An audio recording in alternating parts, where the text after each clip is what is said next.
வணக்கம். ஜோதிடர் சேலம் உமாராணி. இன்றைய பதிவு இன்னைக்கு பார்க்கக்கூடிய பதிவு என்ன அப்படின்னா, ஆண் ராசிகள், பெண் ராசிகள், ஆண் கிரகங்கள், பெண் கிரகங்கள், அலி கிரகங்கள் பத்தி பார்க்கலாங்க. இப்போ கிரகங்கள் 9 கிரகங்கள் இருக்கு, 12 ராசிகள் இருக்கு. இது எந்தெந்த கிரகங்கள் ஆண் பெண் தன்மை கொண்டது, எந்தெந்த கிரகங்கள் அழித்தன்மை கொண்டது, எந்தெந்த ராசி ஆண் ராசி பெண் ராசி பத்தி இந்த பதிவுல பார்க்கலாங்க. நான் முன்னோர்கள் மூல நூல்கள் கொடுத்துருக்கிற அமைப்பை நான் ஒவ்வொன்றா இதில் சொல்லிட்டு வரேன். எதுக்காக இது இப்படி கொடுத்துருக்காங்க அப்படின்னா, நாம் ஒரு ஜாதகத்துக்கு பலன் நிர்ணயம் பண்ணுறோம், பலன் பார்க்குறோம் அப்படின்னா இதோடைய தன்மையும் சேர்த்து நாம் எடுத்து பலனை பார்க்கும்போது நம்மளுக்கு துல்லியமாக அதோடைய பலனுடைய தன்மை புரியும். அதாவது அந்த கிரகங்கள் என்ன தன்மை கொண்டது, அது அந்த பாவம் அந்த ராசி என்ன தன்மை கொண்டது, அந்த பாவத்துக்கும் அந்த கிரகத்துக்கும் என்ன மாதிரி சம்பந்தம், அதையும் சேர்த்து அது என்ன லக்னம், அந்த லக்னத்துக்கு அது என்ன ஆதிபத்தியம் பெற்றிருக்கு, அது என்ன ஆதிபத்தியத்துக்கு உண்டான கிரகம், அதையும் நம்மெல்லாம் சேர்த்து நிர்ணயம் பண்ணும்போது பலன் துல்லியமா நம்மளால கணிக்க முடிய வாய்ப்பு அதிகமாக உண்டு. அப்படிங்கிற காரணத்தினால ஒவ்வொரு கிரகத்துடைய தன்மைகள் பத்தி கொடுத்துருக்காங்க, ஒவ்வொரு பாவத்துக்கு உண்டான தன்மைகளும் கொடுத்துருக்காங்க. அதை பத்தி என்ன அப்படின்னு விரிவா இந்த பதிவுல பார்க்கலாங்க. இப்போ ஆண் கிரகங்கள் அப்படின்னு எடுத்துக்கிட்டாங்கன்னா ஆளுமை தன்மை அதிகமா அந்த கிரகங்கள் கொண்டு, அதாவது திறமையான, அதாவது ஆளுமை தன்மைனா நிர்வாக திறமையில இருந்து எல்லாமே, ஆளுமை தன்மையில இருந்து எல்லாமே அந்த கிரகங்களுக்கு அதிகமா உண்டு. அப்படிங்கிறதுனால அந்த கிரகங்களுக்கு ஆண் கிரகங்கள் அப்படின்னு சொல்லப்பட்டிருக்காங்க.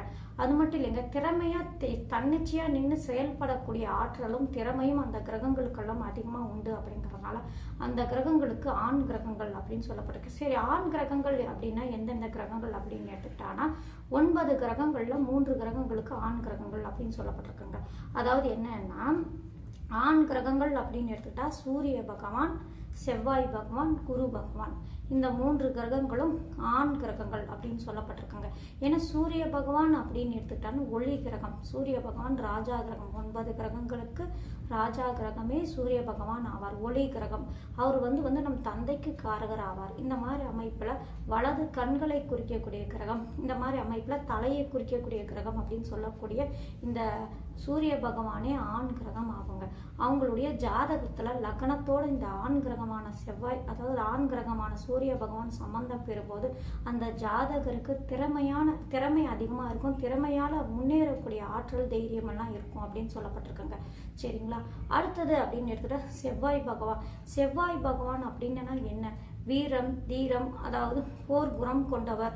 எதா இருந்தாலும் எதிர்த்து போராடக்கூடிய ஆற்றலும் துணிச்சலும் தைரியம் தன்னம்பிக்கையும் அதிகமாக கொண்டவரே செவ்வாய் பகவான். அப்படிங்கிறதுனால செவ்வாய் பகவானுடைய தன்மை அந்த ஜாதகருக்கு இருக்கக்கூடிய அமைப்பு உண்டு. அப்படிங்கிறதுனால அந்த செவ்வாய் எங்கு இருந்தால் அவங்களுக்கு அமைப்பு என்ன, லக்னத்தில் இருக்கும்போது செவ்வாயுடைய குணாதிசயம் அந்த ஜாதகருக்கு அதிகமாக இருக்கக்கூடிய அமைப்பு உண்டு அப்படின்னு சொல்லப்பட்டிருக்குங்க. அடுத்தது குரு பகவான். குரு அப்படின்னு எடுத்துக்கிட்டா யாரு, அவர் ஆன்மீக கிரகம். அதாவது எதா இருந்தாலும் பொறுமையா செயல்படக்கூடிய தன்மை.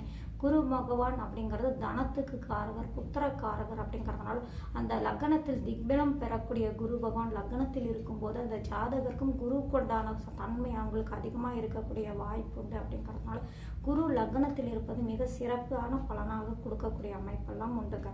சரிங்களா? இந்த ஆண் கிரகங்கள் நல்ல அமைப்பு கொண்ட ஆதிபத்தியம் நல்ல அமைப்பாகவும் அந்த லக்னத்துக்கு நல்ல சுபர் தன்மை கொண்ட கிரகமாக இருக்கும்போது இந்த ஆண் கிரகங்களும் அந்த ஜாதகத்துல வலிமையாக இருக்கும்போது அவங்களுக்கு நற்பலன்கள் அதிகமா நடக்கக்கூடிய வாய்ப்புண்டு. ஏன்னா இந்த ஆண் கிரகங்கள் வலிமையா அவங்க ஜாதகத்துல இருக்குது அப்படின்னா அவங்களுடைய திசா காலங்களை நின்று பலன் தரக்கூடிய அமைப்பு அதிகமா உண்டு அப்படின்னு சொல்லப்பட்டிருக்குங்க. சரிங்களா? அடுத்தது இந்த ஆண் கிரகங்கள் எங்க இருந்தா நன்மையை தரும் அதையும் நான் சொல்றேன். சரிங்களா? இப்ப லக்னத்தை மட்டும் பொதுவா வச்சு சொல்றேன், இது இன்னும் அமைப்பெல்லாம் உண்டு, அதையும் நான் சொல்லிடுறேன். சரிங்களா? இப்ப பெண் கிரகத்தை பத்தி சொல்றேன். பெண் கிரகங்கள் அப்படின்னு எடுத்துக்கிட்டானா எந்தெந்த கிரகங்கள் அப்படின்னா, அவங்களுக்கு பாருங்க, சந்திர பகவான் பெண் கிரகம், அடுத்தது சுக்கிர பகவான், அடுத்தது ராகு பகவான்.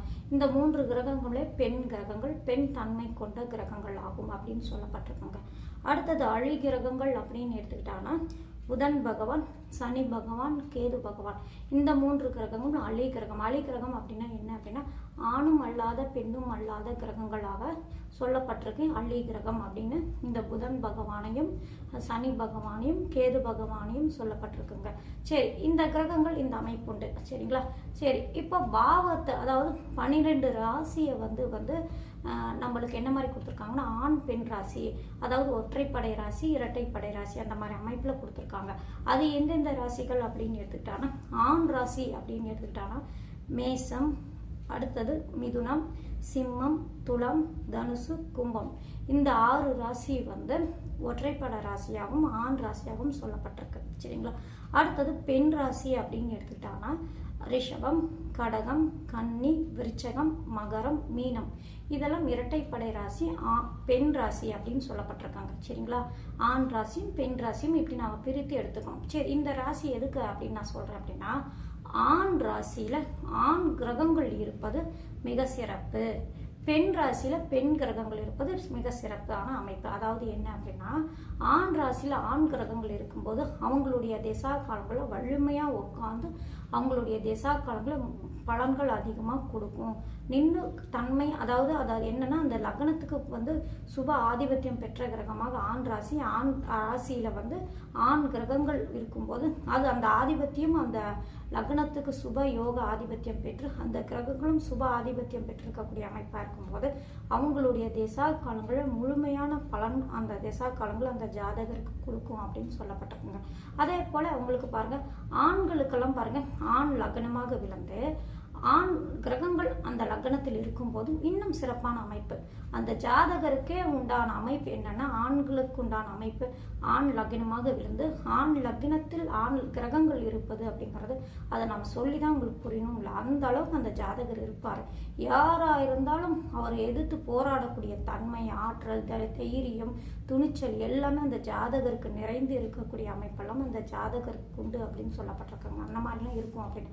அதனாலதான் நம்ம முன்னோர்கள் ஒவ்வொரு 12 ராசிக்கும் இது ஆண் பெண் ராசி, அதே போல கிரகங்களுக்கும் ஆண் பெண் கிரகம் இந்த மாதிரி அமைப்பெல்லாம் கொடுத்துருக்காங்கன்னா இதெல்லாம் நம்ம பலனை எடுக்கும்போது இந்த கிரகங்கள்லாம் எடுத்து நம்ம பார்த்து நிர்ணயம் பண்ணணும். அது மட்டும் இல்லைங்க, புதன் பகவானுக்கு உண்டான சிறப்பு என்ன அப்படின்னா அந்த புதன் பகவான் அலி கிரகமாக இருந்தாலும் ஆண் கிரகத்தோடு இணையும் போது அதோட சேர்த்து இருக்கும்போது ஆண் கிரகங்களோடு இணைந்து இருக்கும்போது அதோட தன்மை போல பிரதிபலிப்பாரு.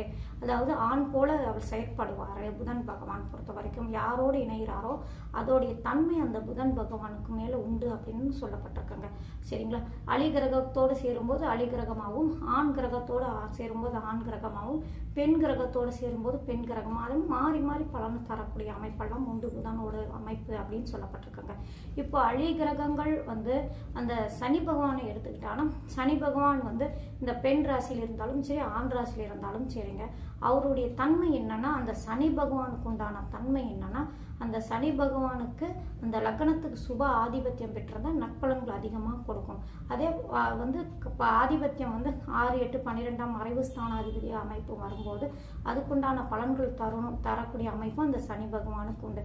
ஆயுள்காரகன் பொறுத்த வரைக்கும் கேந்திர ஸ்தானத்தில் இருப்பது அதுவும் ஆண் ராசியில் இருப்பதும் நற்பலன்கள் கொடுக்கக்கூடிய அமைப்பு உண்டு அப்படின்னு சொல்லப்பட்டிருக்குங்க. சரிங்களா?